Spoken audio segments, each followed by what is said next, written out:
오늘 본문은 우리가 흔히 변화산의 사건이라고 알고 있는 그러한 내용입니다.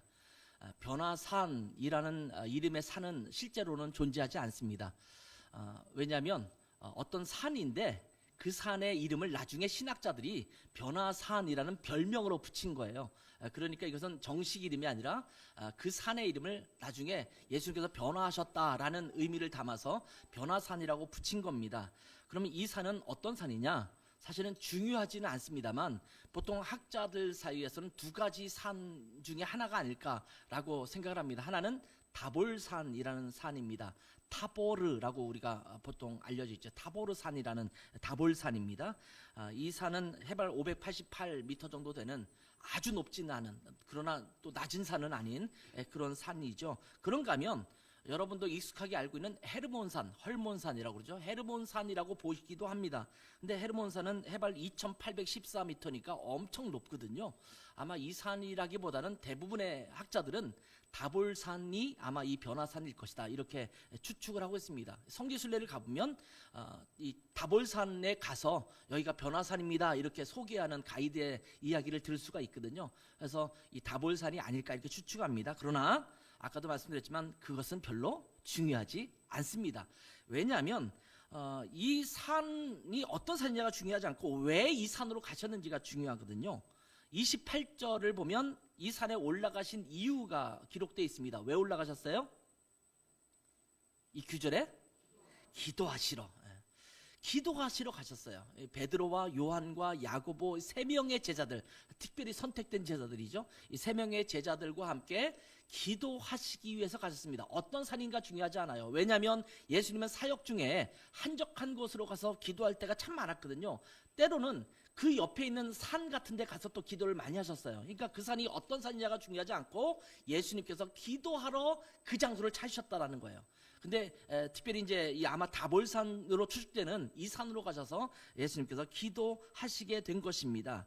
그런데 28절 보면 이 말씀을 하신 후에 가셨다라고 말했잖아요. 그럼 이 말씀이 뭘까요? 이 말씀은 오늘 본문의 이전에 기록되어 있는 말씀들입니다. 18절부터 27절에 나오는 주님의 말씀입니다.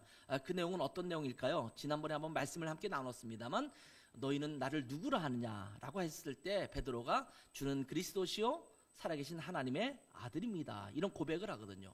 야, 너 정말 중요한 답변을, 아주 정답을 얘기했구나 라고 말씀하시면서 또 뭐라고 말씀하셨어요? 누구든지 나를 따라오려거든 자기를 부인하고 제 십자가를 지고 날마다 나를 따를 것이니라, 이렇게 말씀을 하셨거든요. 이런 말씀을 하신 이후에 예수님께서 그 중에 세 명의 제자를 데리고 산으로 가셔서 기도하시게 된 것입니다.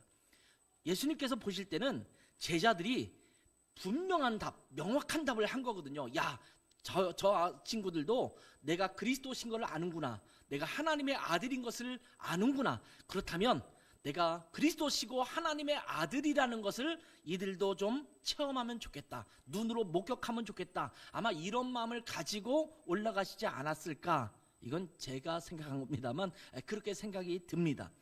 자, 그렇게 산으로 올라갔는데 사실은 이 기도하러 산에 올라간 것은 특별한 일이라고 할 수는 없습니다. 그럼에도 불구하고 이 산에서는 특별한 일이 발생했죠. 그게 무슨 일이냐면 예수님께서 기도하시고 있는 중에, 그러니까 예수님께서 이 산에 올라가신 것은 뭐 변화되기 위해서 올라가셨다, 아니면 모세와 엘리야와 만나시기 위해서 올라가셨다라기보다는 기도하러 올라가셔서 기도하는 중에 지금 모세와 이 엘리야가 나타나셔서 예수님과 말씀을 나누는 장면이 등장하고, 특별히 그 모세와 엘리야를 만나시기 전에 예수님의 모습이 변화되는 그런 모습이 등장합니다.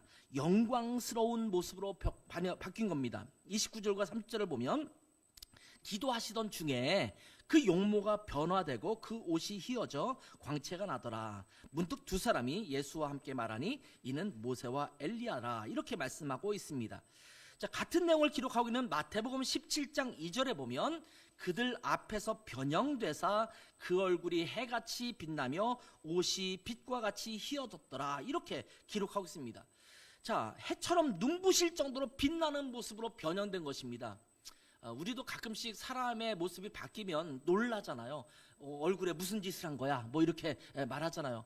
뭐 이거는 변장한 거야? 뭐 아니면 뭐 이렇게 분장한 거야? 이렇게 할 정도로 바뀌는 경우가 있어요. 얼굴이 정말 갑자기 하얘졌거나 피부가 뭐 옷같이 하얘졌거나 뭐 이런 표정이 있을 때 와, 너 얼굴이 많이 바뀌었는데? 이렇게 이야기할 때가 있지 않습니까?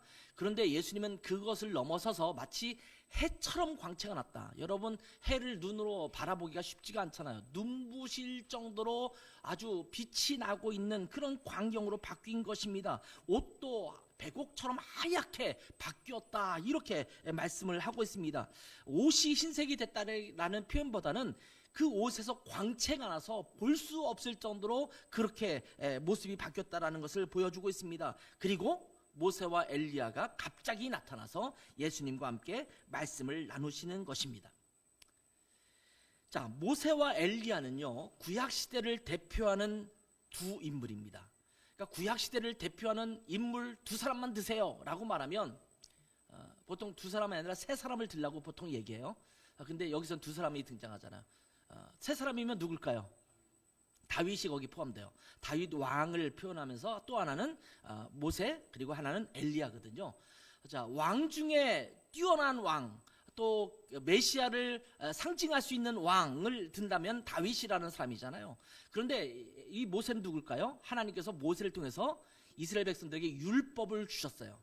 율법의 선지자, 율법의 사람, 이스라엘 백성들이 어떻게 살아갈 것인지를 방향을 지어준 모세를 통해서 율법을 주셨거든요. 그러니까 율법의 대표자라고 말할 수 있는 사람이 이제 모세라는 사람이에요.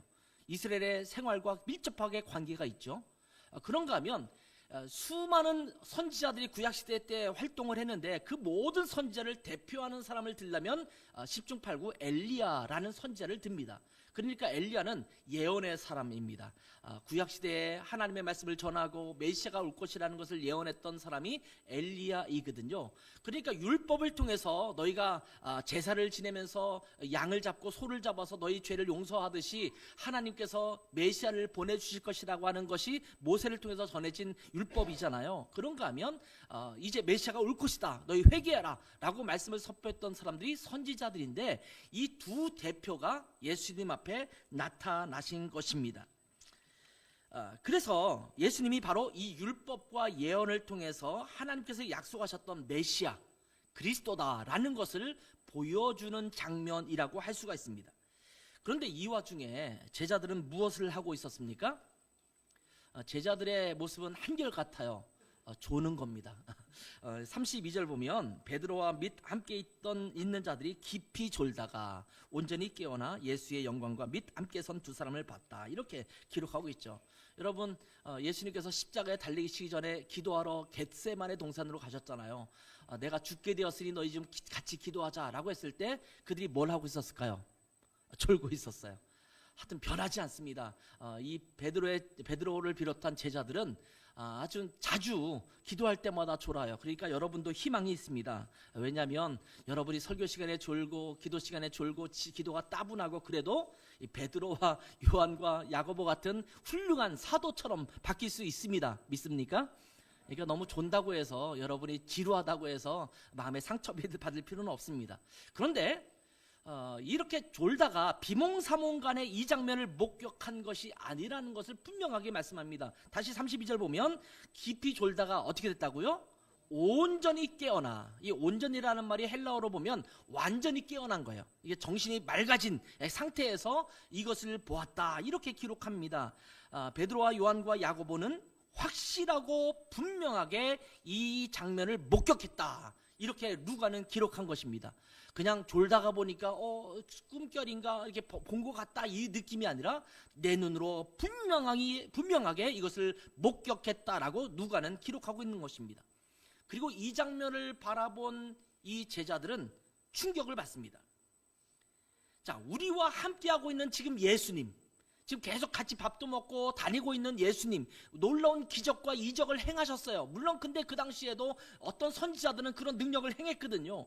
그런 예수님, 위대하신 예수님과 함께 다니고 있는데 이분이 이스라엘의 지도자로서 쌍벽을 이루고 있는 그 위대한 지도자 모세와 이 엘리야, 감히 범접할 수 없는 정말 역사 속에 있는 그 위대한 두 사람과 함께 말씀을 나누고 있는 것입니다.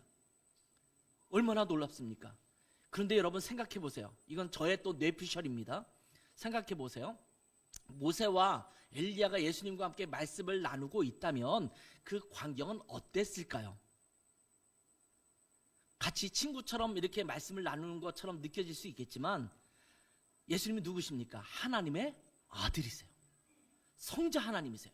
그러면 모세와 엘리야가 이 하나님이신 예수님 앞에 어떤 모습으로 서 있을까요? 제가 상상을 해봤습니다. 물론 뭐 무릎 꿇고 엎드려 있거나 그러지는 않았겠지만 상당히 예를 갖추면서 예수님을 존중하고 존귀하게 여기는 모습이 보이지 않았을까요? 아마 제자들은 엄청난 충격을 받았을 거예요. 야, 우리가 그토록 존경하는 범접할 수 없는 모세와 엘리야라고는 저 인물이 예수님 앞에 굴복하듯이 순종하듯이 그 앞에서 말씀을 나누고 있네? 와, 저 예수님 도대체 누구시지? 이런 마음이 들지 않았을까요?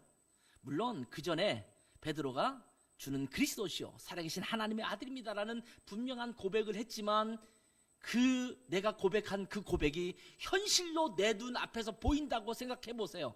와, 대단하구나, 이런 생각이 들 것 아니겠습니까? 여러분이 위대한 사람하고 친구다라고 하면 우리가 누구한테 얘기할 수 있잖아요. 나 누구랑 친구야 라고 말하면 저 사람 저랑 친구인가 보다 이렇게 생각할 수 있겠지만 실제로 그 사람과 함께 어울려서 막 정말 친한 친구처럼 그 유명한 사람하고 막 이렇게 지내고 있는 것을 보면 와, 저 사람 그냥 보통 볼 사람이 아닌데 이렇게 생각할 수 있을 거잖아요. 여러분이 일론 머스크하고 친한 친구라고 생각합시다. 뭐 우리나라 아마 세계에서 가장 돈이 많은 사람이라고 하잖아요. 그 사람하고 친구다 그러면 야, 네가 무슨 그 사람하고 친구야? 야, 네가 그 사람하고 친구면 나는 그 사람의 아버지겠다. 뭐 이렇게 표현할 수도 있잖아요. 근데 실제로 만나서 정말 장난도 치면서 이렇게 지낸다고 치면 너 얼마 필요해? 10억? 아, 그건 뭐 내가 금방 오늘 보내줄게. 뭐 이렇게 얘기하는 관계가 된다면 그 사람을 보는데 달라질 거예요. 저 친구 그냥 만만히 볼 사람이 아닌데 이런 생각이 들지 않을까요?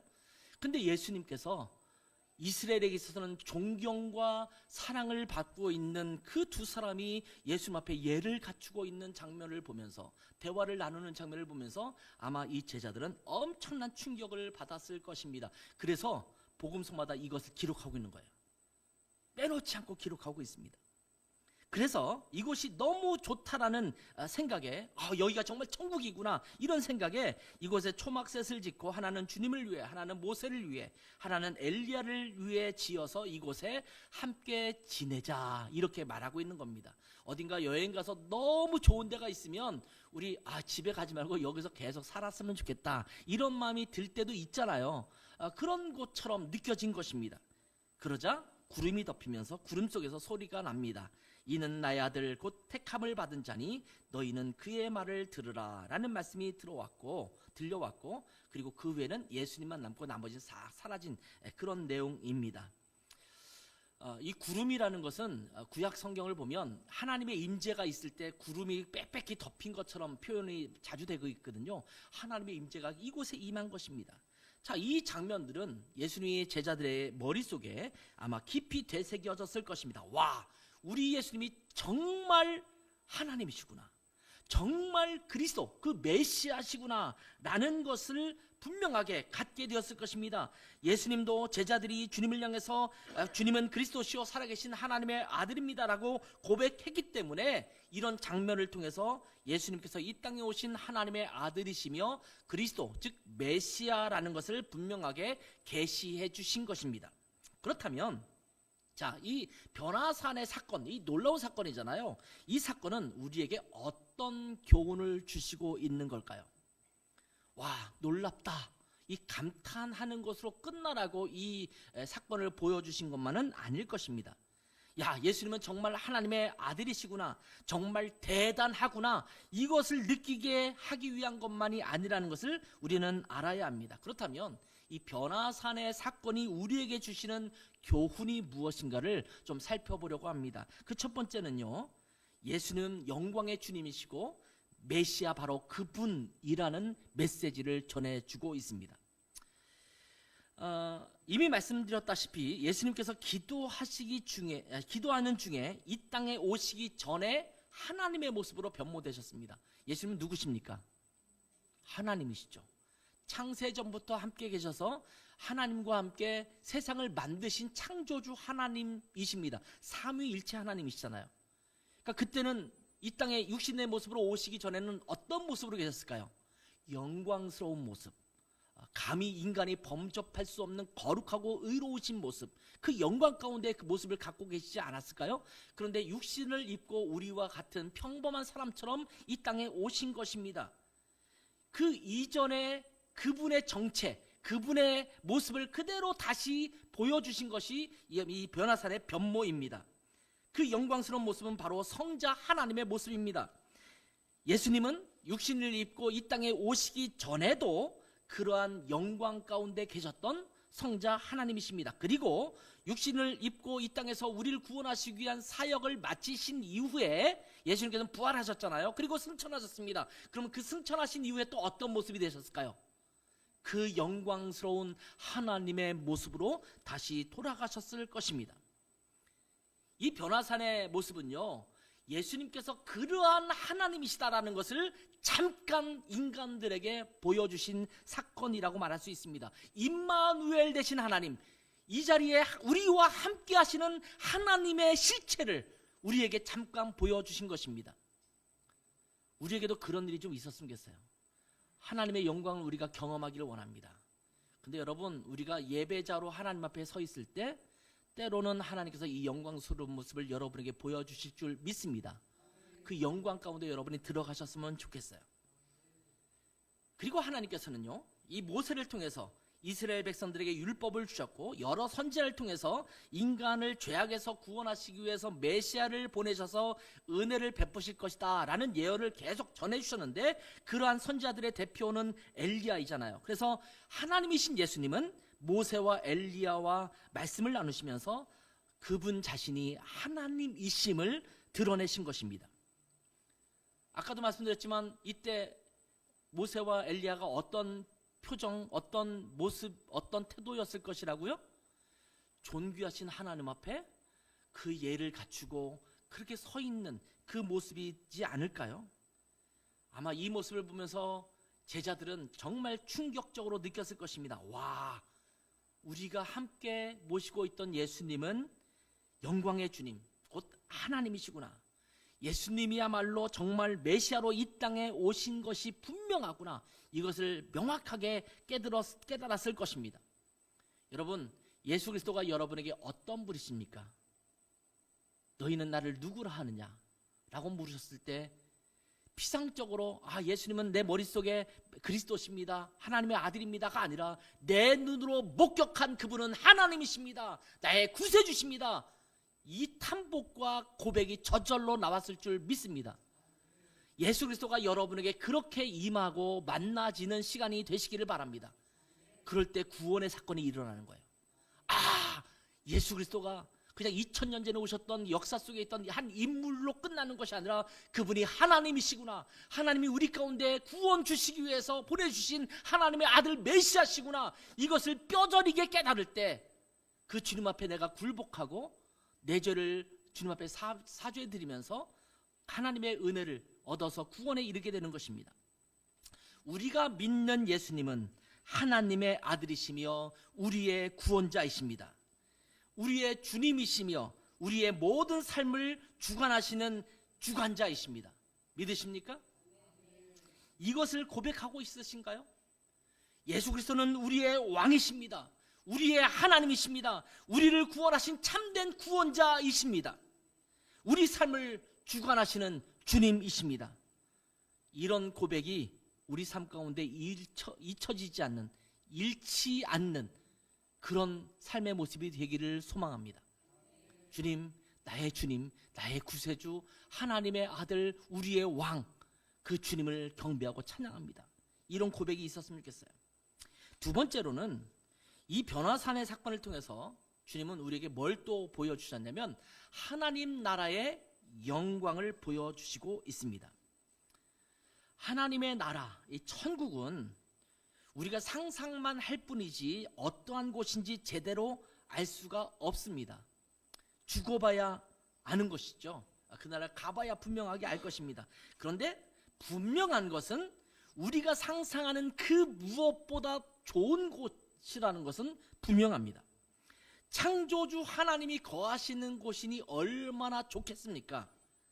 하나님께서 처음에 천지를 창조하시고 아담과 하와를 만드셔서 에덴 동산에 두셨잖아요. 그리고 그곳을 즐기게 하셨습니다. 우리가 파라다이스라고 말할 때, 에덴 동산이라고 말할 때 그곳에는 모든 만족과 행복과 기쁨이 있는, 모든 고통과 아픔과 슬픔은 없는 그런 곳으로 우리가 상상하잖아요. 그것이 처음에 하나님이 만드신, 인간을 위해서 만드신 세상입니다. 그런데 인간이 타락하면서 죄를 지면서 결국 그곳에서 쫓겨나 고통이 있고 아픔이 있는, 이런 질병이 있고 죽음이 있는 그런 세상에 우리가 살게 되지 않았습니까?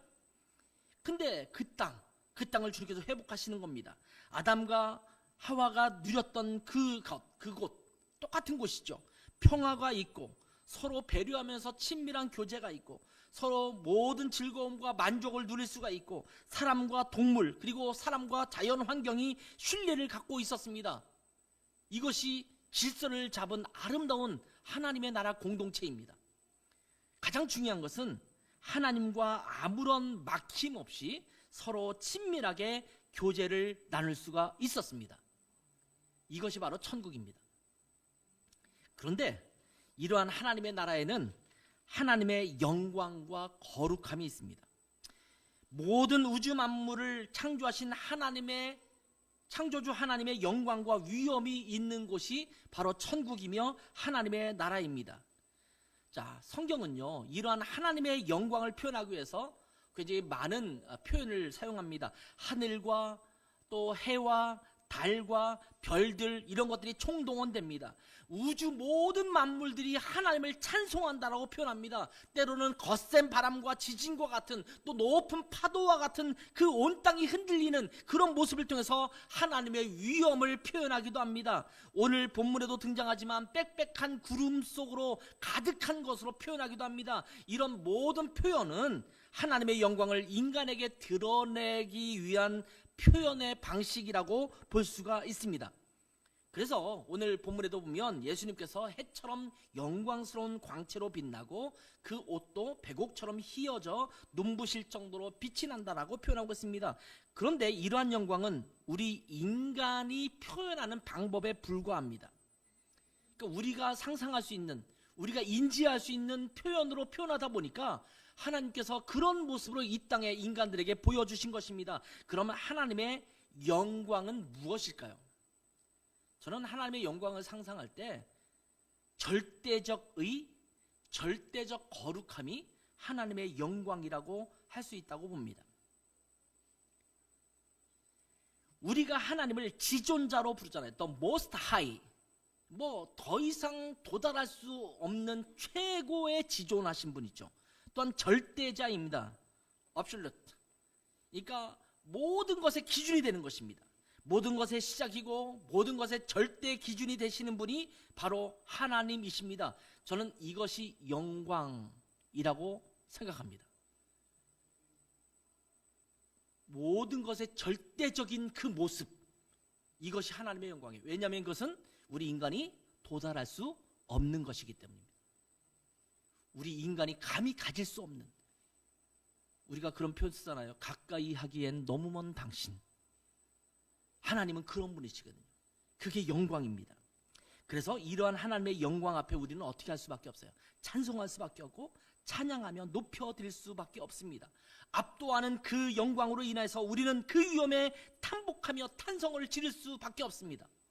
여러분 혹시 자연 관광 이런 걸 하다가 보면, 자연 경관을 보면서 압도되는 놀라움으로 감탄을 하고 탄성을 지른 적이 있으십니까? 여러분에게는 어디였습니까? 그런 곳이. 상상해 보세요. 저는 지금은 몇 번 가보니까 또 좀 덜 하시긴 했는데, 처음에는 그랜드 캐년 갔을 때 그 광경을 보면서 와, 이런 생각을 했어요. 해 있을 때 갔다가 해가 지는, 해가 넘어가는 그때 그 광경을 보는데 정말 압도되더라고요. 와, 이건 나는 거기에 개미 정도밖에 되지 않는 그런 모습이구나, 이런 거를 느낄 때가 있거든요. 어마무시한 폭포가 쏟아지는 장면을 보면서도 우리가 그런 것을 느낄 수 있잖아요. 또는 갤럭시를 볼 때, 여러분 삼성 제품이 아니라 하늘의 갤럭시, 은하수와 이런 우주 만물의 천체 만환경 이런 걸 볼 때, 와, 이거는 우리가 끝을 파도 볼 수 없는 정말 광활한 우주구나 라는 것을 느낄 때 우리는 압도됨을 느끼지 않습니까? 심지어 저는 울릉도에서도 살았었습니다만 엄청난 파도가 몰려오면 와, 진짜 압도돼요. 이거 뭐 그 앞에 섰다가는 큰일 나겠다라는 생각이 들 정도로, 이 각돌 있잖아요. 이렇게 몇 가지로 이렇게 돼 있는 각돌이 있는데 각돌이 움직여요. 우리 인간이 한 100명씩 해도 아마 움직이기 힘든 건데 파도가 한번 몰리면 그게 살짝 움직이는 그런 광경도 있거든요. 이거는 우리가 생각할 수 없는 이 자연의 압도됨이거든요. 이것이 하나님의 영광을 표현하는 거잖아요. 이 탄성을 지르는 거예요. 와, 대단하다라고 하는 것처럼 하나님의 영광을 보면 우리는 그 하나님 앞에 찬양 드릴 수밖에 없어요. 그래서 여러분, 예배 시작하면 하나님의 말씀이 선포되면서 우리 가운데 함께 하시는 주님을 말하잖아요. 여호와는 나의 목자시니 내가 부족함이 없습니다. 그 목자 되신 하나님을 보니까 일어서서 하나님 앞에 찬양할 수밖에 없죠. 와, 그런 분이시군요. 그 영광스러운 주님을 찬양합니다 라고 고백할 수밖에 없는 것입니다. 그래서 제자들도 이 영광스러운 예수님의 모습을 보고 얘기하는 거예요. 여기다 초막셋을 짓고 이곳에서 함께 지냈으면 좋겠습니다, 이렇게 말합니다. 근데 33절에 보면 자기들이 말하면서도 자기가 하는 말을 자기도 알지 못했다, 이렇게 기록하고 있습니다. 다시 말하면 영광에 취해서 자기도 모르게 나오는 말입니다. 그럴 때 있잖아요. 내가 무슨 말 했는데 나도 몰라. 근데 왜 그렇게 했냐면 탄성과 이 기쁨과 모든 것을 표현하다 보니까 그냥 아무 말이나 나왔는데 그게 그것을 향한 탄복이죠. 그러한 표현을 지금 사용하고 있는 것을 보게 됩니다. 제가 탈북자 이야기를 종종 영상을 통해서 듣는 편이거든요. 탈북자들에 대한 관심이 제가 좀 있어요. 또 그들도 복음 전해야 될 대상이기도 하고 북한 선교를 위해서도 중요한 대상들이기 때문에 종종 듣게 되는데, 대부분 하는 이야기 중에 공통점 중에 하나가 있습니다. 뭐냐면 북한에 살다 와서 대한민국에 오니까 천국에 온 것 같다. 굉장히 많은 분들이 거의 대등소이하게 그 이야기를 합니다. 그러면서 자기들은 조선시대에서 현대로 돌아왔다, 이렇게 말해요. 그러면서 자기들이 얘기해요. 나라 이름도 북조선이잖아. 조선시대에서 지금 대한민국으로 왔다, 이런 얘기를 해요. 여러분, 굉장히 어렵고 힘들고 통제되고 가난하고 새끼 밥 먹는 것도 힘든 상황에 있다가 인간 대접을 못 받고 살다가 한국에 오니까, 한국은 우리나라 전 세계적으로도 보면 선진국 중에 하나지 않습니까? 이 나라에 살다 보니까 타임머신을 타고 100년 정도 확 날아온 것 같은 느낌이 든다라고 많이들 얘기하더라고요. 그러면서 이곳이 천국이에요. 그 중에 교회 다니는 분들도 있거든요. 탈북자 중에. 그분들이 그런 얘기를 해요. 우리는 이미 천국에 사는데 이곳이 아니라 또 다른 천국이라면 그곳은 어떤 곳일까? 이런 얘기까지 하는 것을 보게 되거든요. 저는 제가 1997년에 처음으로 미국을 방문했습니다. 출장으로 미국 가서 아마 미국 동서남북 전 그 지역을 제가 다녔던 적이 있습니다. 꽤 오래된 거잖아요. 저희 둘째 아이가 태어나고 그 다음 해에 제가 출장을 미국을 갔던 건데, 그때 보니까 미국이 정말 좋더라고요. 넓은 벌판, 뭐 풍족한 자원들, 뭐 슈퍼마켓이나 이런 데 가보면 뭐 엄청나게 싸게 많은 물건들과 이런 것들이 이렇게 제공되는 것을 보면서 얼마나 놀라웠는지 모릅니다. 지금은 우리나라도 잘 살게 되어서 이제 경제적으로나 풍요로움은 비슷해졌지만 아마 이 벌판과 나라 이 토지와 이런 것들은 아직도 미국은 정말 좋은 하나님이 축복하신 나라다, 땅덩어리다, 이런 생각이 들 정도로 그런 나라인 것 같습니다. 그런데 그때만 해도 제가 볼 때 미국이 너무 좋아 보였거든요. 제가 독일 살면서 미국 갔을 때는 그 생각이 좀 덜해졌어요. 뭐 여기 사느니 저는 독일이 낫겠다. 지금은 독일 사느니 한국이 낫겠다. 지금 이렇게 생각을 하는데 한국이 더 좋은 나라예요, 보니까. 그런데 이런 생각을 갖게 되거든요. 아마 천국은 우리가 상상하는 것을 훨씬 뛰어넘는 최상의 곳이라고 저는 생각합니다. 그러니 예수님을 믿고 그 나라에 먼저 가 있는 사람들은 정말 제대로 된 행복을 누리신 분들이에요. 저희 부모님들이 돌아가시고 가족 중에 누가 죽고 이런 분들이 있잖아요. 예수님 믿고 돌아가신 분들은 다 어디 계세요? 천국에 있거든요.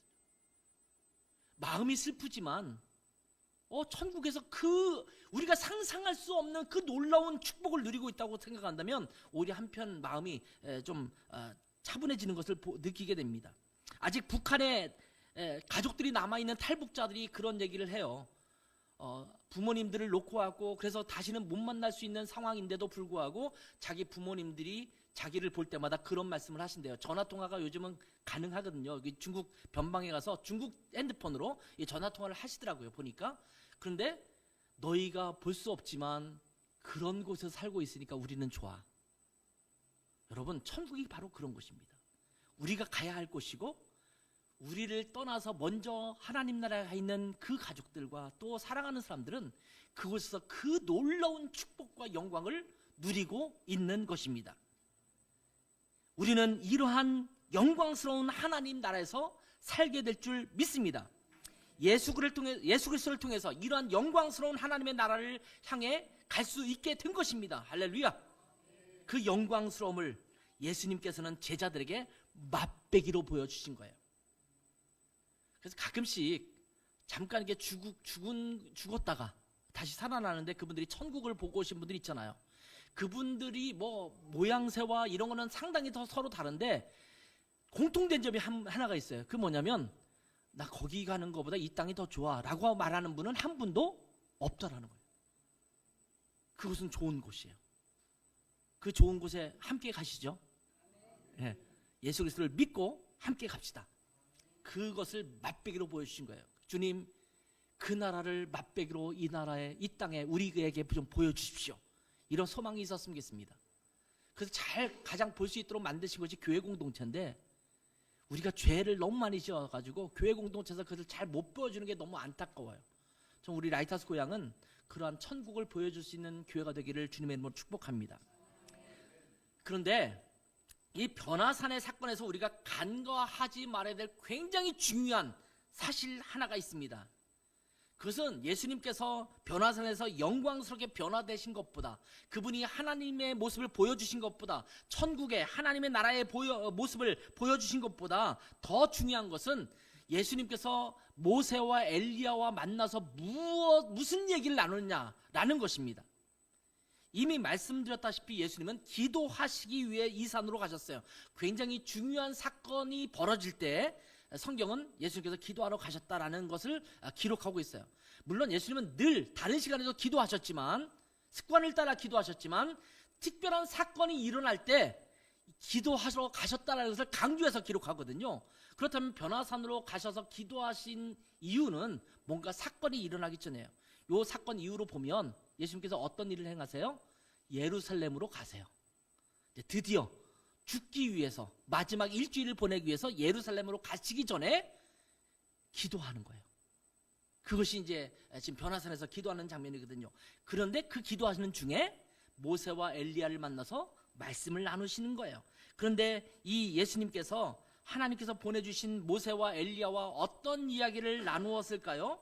이 영광스러운 하나님의 나라, 지금 눈에 보이는 그 영광, 이것은 예수 그리스도의 고난을 통해서 다시 우리 가운데 이루어질 수 있다는 것을 다시 한번 확인해 주는 것이 변화산에 있어서의 중요한 초점이라는 것을 우리는 잊지 말아야 합니다.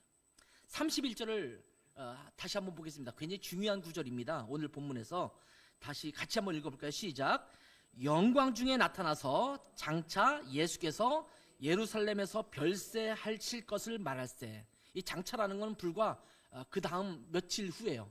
그럼 일주일 후에, 1-2주 후에 가서 예수께서 돌아가실 것을 누구랑 얘기했다고요? 모세와 엘리야랑 얘기하신 거예요.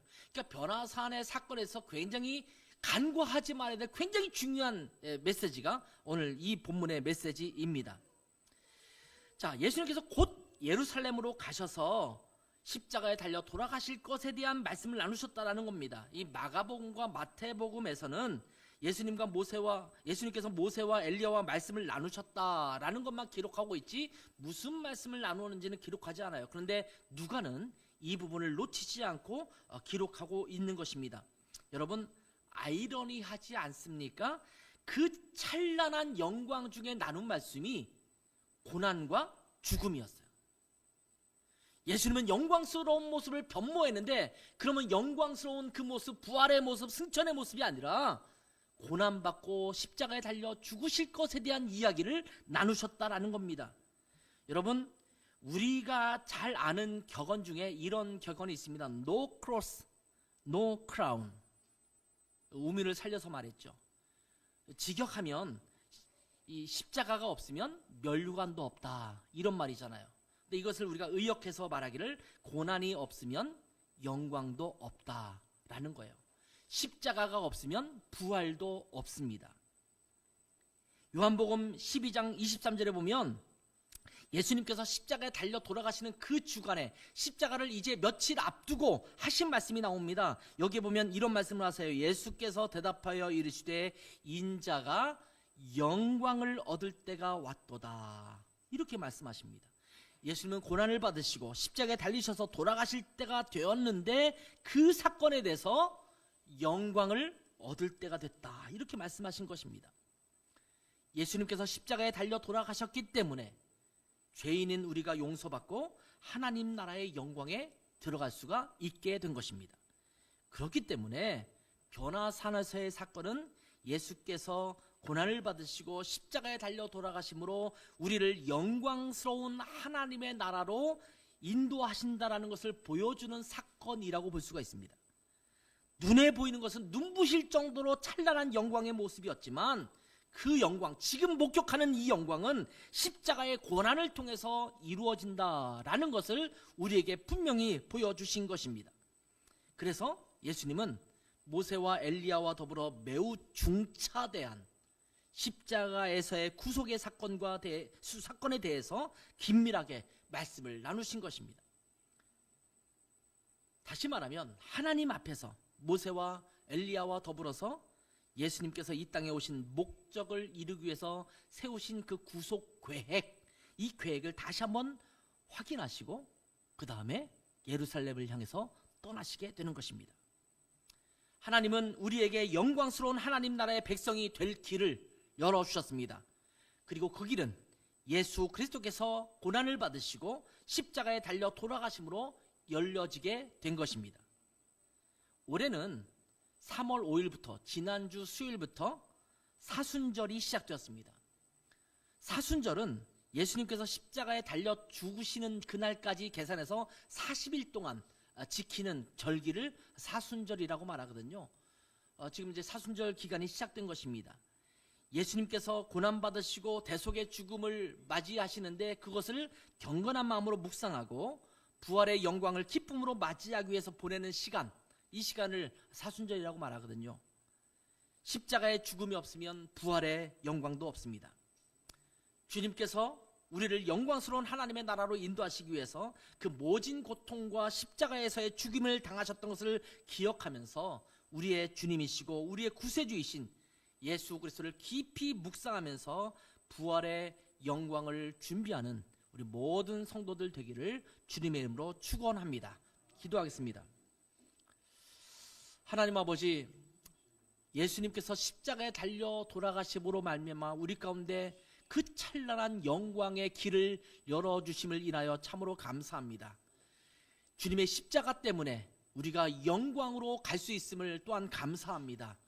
하나님, 변화산에서 영광의 하나님의 모습으로 우리에게 보여주셨지만 그분께서 십자가에 달려 돌아가실 것을 이야기하시면서 우리가 보는 이 찬란한 영광, 우리가 소망하는 그 영광의 나라, 그 나라는 예수 그리스도의 십자가를 통해서만 갈 수 있음을 우리에게 말씀해 주셨는데, 하나님, 우리 가운데 그 놀라운 구원의 길을 열어주셔서 참으로 감사합니다.